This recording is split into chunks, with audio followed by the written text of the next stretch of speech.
Hey there, Ruben Villarreal, Public Information Officer for Laredo College, joined by Professor Mansinghani. He's one of the faculty here at Laredo College. They call you Professor M, which I think is going to be easier for me to say. Yeah, I think so. Professor M, thank you for your time. I appreciate it. I never know whether to shake a hand or not shake a hand, but here we are.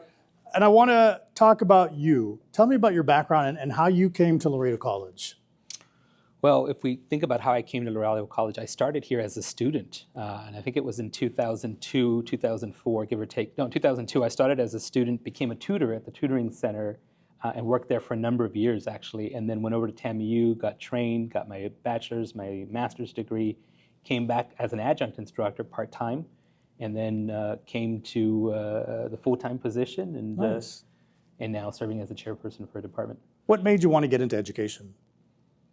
Actually, I'll tell you what it was. I was a student at TAMU one day, and I went to what they call the graduate fair. I was an undergrad student, and at the graduate fair, I saw all these people, and one of them was a graduate assistant. And I said, well, what's that? They said, well, you have to graduate, become a graduate student, and you can become a teaching assistant. Well, I said, I want to do that today. So they let me get into the bachelor's master's program. They call it the BAMA. And by the time I was done with my bachelor's degree, ready to go to UT to become a lawyer, finish my bachelor's degree, actually go to law school, they said, well, you're only missing 1 year to get your master's degree. Got the master's degree, they offered me a teaching position. So you wanted to be a lawyer? Is that accurate? Yeah. I'd argue I still want to become a lawyer one day. Do you ever do anything that's lawyer-like in the classroom? Well, I think so. I think that there's a lot that we teach in federal government and in Texas government. We teach about the court system and court procedures, obviously on a basic level compared to what they do in law school or in a legal course.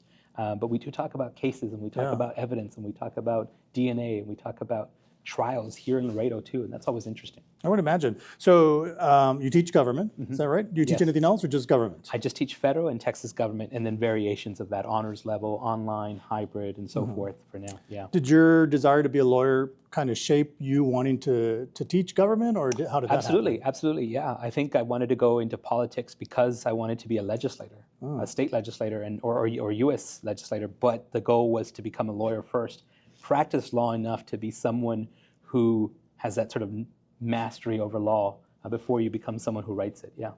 What would you say is your teaching style like? What's your teaching style like? Does that make sense? Yeah. Servant style. Try to get students to activate whatever passion they have, to then sort of turn it into a vocation for themselves, so that what they're learning becomes their passion. And so what I emulate are the professors that I learned from and how they made the courses interesting. And whenever I'm teaching something, I'm thinking about what I call the greats, and those are my professors. And quite frankly, I emulate them and all of the skills that I thought were useful. But at the end, the way that I adopt my actual teaching strategy in the class is to help them prepare themselves in every aspect of their life that I'm able to do so. So not just about civic knowledge and how to be a well-rounded citizen, but how can what we do in my class help them at what they're going to do next? Because this is an introductory level course. They're not all going to go into government. Right. They're going to go into psychology. They're going to go into public sector jobs. They're going to go into private sector jobs. Some of them are going to teach. And so I try to create assignments that teach them real world skills, how to present, how to speak publicly, how to create a profile, how to create a resume. So I'll give you an example. One assignment we have is they have to create a resume, but they have to do it on a politician. They can choose a U.S. senator, a U.S. representative, and they have to find out all of the information that they would need to create a profile or a resume. And so while they're learning these soft skills that they're going to need when they go into the job force, they're also learning about government and, by token, how to be a well-rounded citizen. So you're doing all this in one assignment. And that's just one example of the many things that we do. Yeah. What do you think has changed over the years from when you first started teaching to now? And it could be about the student, it could be about the classroom, it could be about anything. Yeah, well, that's a tough one. But I think what I'll start with where I've changed. I think a lot of us come to education and we remember how we learn things. And sometimes we encounter students that don't learn the same way that we did or the way that we do or the way that was taught to us. And I think part of the biggest important thing for any educator is to be able to evolve with your students. Because the group of students that we have today are not the group of students that we were when we were students, namely because generations change and technology increases, but then you have the pandemic. And the pandemic radically changed the way that students learn. I think it affected their attention spans. I think it affected a number of things. And so being able to evolve, being able to be flexible enough to try different teaching strategies is so essential. Yeah. Talk to me about Laredo College. Talk to me about the students at Laredo College. What's your perception of the students here at LC? I think they're why I do it. The thing that I'm the most passionate about is being in the classroom. I just finished a class a couple minutes ago, and they're very respectful. I think ingrained in the culture here is a respect for, I wouldn't say authority because this is academic authority, but I think it is respect for educators. I think there's a lot of that in this culture here. And I appreciate that because educators aren't necessarily someone who are taking in six-figure salaries like NFL players and basketball players and so forth. But the respect that you get, what my professor at TEMI used to call social capital, if you will, is tremendous from the students. And I think that if you cater to their passion, if you employ a variety of teaching strategies, you will see that light go off in the student. That light bulb go off and that passion activated. And all of a sudden, they're interested in something that they never thought they would be on day one. And if you can do that for as often as you can in every class that you can, you're going to ignite something in these students. So I think our students are adaptable. I think they're flexible. I think they're facing challenges because they're the generation that came from the pandemic or were affected by the pandemic. So we have to acknowledge who they are and how we teach them. And I will add one thing about, I think that's something Laredo College is doing for its faculty, but also its students, that's kind of like a personal plug, but I also think it's good for our students, is through the Center of Teaching Excellence and Learning, we then take our educators, our faculty, and put them through rigorous professional development in keeping constant with the different types of teaching strategies, the different types of pedagogies that can be employed in the classroom, and namely the technology. Yeah. We just developed, for example, an AI Academy. And so the fact that faculty are undergoing an AI Academy within this and this semester and the previous semester is a great tool to meet students where they are today. You kind of answered the questions I was going to ask, because I was going to say, what are some of the other projects you're working on? You mentioned CTEL, you mentioned the AI Academy, and let's talk about AI real quick.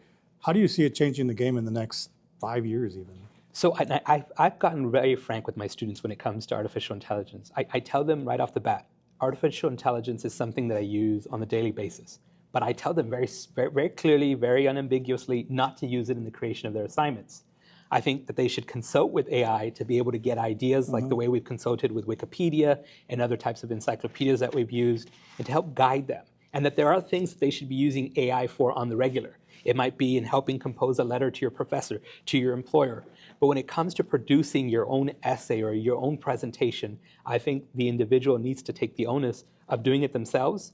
And then when they've mastered that, then they can get into having AI help them produce that, so that then they become the person who kind of goes through that, weeds it down, vets that information. And I don't think students in higher education, especially at the undergraduate level, particularly in the lower level, 1,000, 2,000, are quite ready to have AI do all of the work for them. So we need to teach them how to do that first step, how to write that paper, how to create that presentation, how to write your own speech, so that once they've mastered that, they will know how to make sure AI is doing it correctly, because AI is only as good as the person who's leading it. There's this old saying that we've been hearing all over the nation as we prepared ourselves to teach in the AI Academy.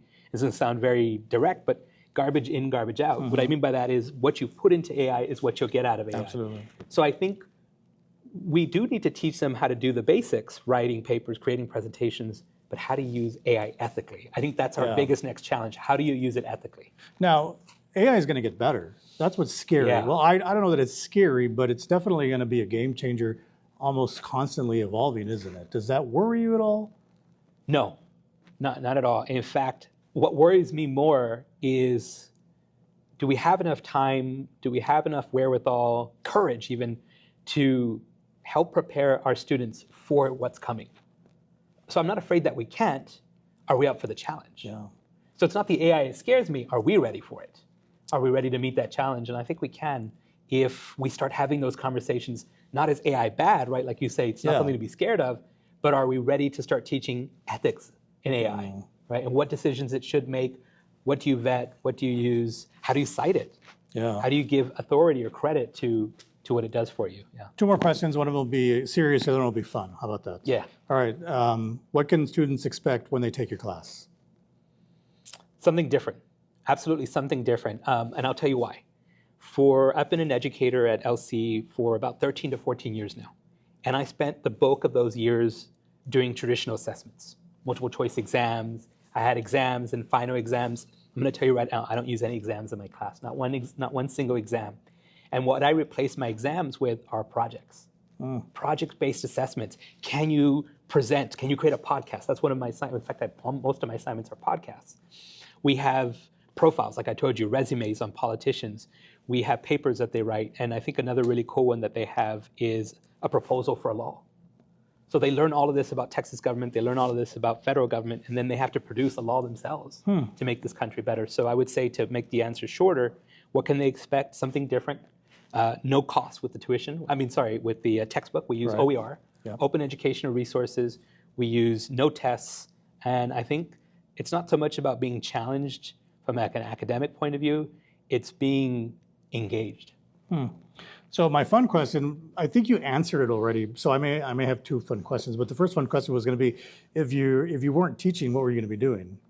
Would that be lawyer? Yeah. If I wasn't in academics, right? Because my time in the classroom has diminished quite a lot in the last couple of years. I spent almost 100% of my time teaching over the course of like 10 years or 11 years. And in the last 2 years, I've spent a lot of that work on administrative stuff, first with the Faculty Senate, then with the chairperson of the Department of Social Sciences, and then teaching through the Center of Teaching Excellence and Learning. But if I weren't in academics, I think for certain it would be either in law school or somewhere legislating. You'd already kind of said that, so I'm going to ask you another fun question. Is that all right? Yeah. All right. Favorite movie or favorite series? It's a tie between House of Cards and another sci-fi show called Battlestar Galactica. Interesting. All right. Professor M, how can they find you on the Laredo College website? In fact, I would encourage people to type in Department of Social Sciences, Laredo College. Awesome. It'll lead directly to our website. Sounds good. Yeah. Thank you. Thank you. Appreciate it.